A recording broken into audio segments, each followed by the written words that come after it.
பாஜக தமிழ்நாட்டில் கால் பதிச்சாதான் என்ன, அது கால் பதிக்க முடியாதா அப்படின்னு சொல்லி பார்க்குது. கால் பதிச்சாதான் என்ன அப்படின்னு கேட்டால், இங்கே மழை வெள்ளம் ஏற்பட்டப்போ அதற்கான நிதி உதவியை கொடுக்கல, ஒரு குற்றச்சாட்டு.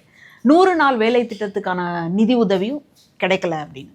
அடுத்தது கனவு இல்ல திட்டம், இந்த மாதிரி வீடு கட்டி கொடுக்கறதுல கூட ஒரு 3/4% அந்த மாதிரியோ அல்லது 1/2% மாநில அரசு போட்டுச்சு அப்படின்னா 1/2% அல்லது 1/4 பங்கோ ஒன்றிய அரசு போடுறது அப்படின்றது வழக்கம். அதுலேயும் சிக்கலாக இருக்குது.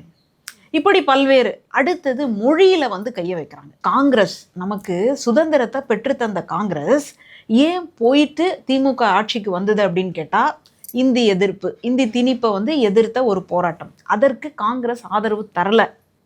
இப்போ அந்த பட்சத்தில் தான், மொழியை கையில் எடுத்த பட்சத்தில் தான் காங்கிரஸ் இன்னைக்கு இல்லாமல் போயிடுச்சுன்னு பார்க்குறோம்.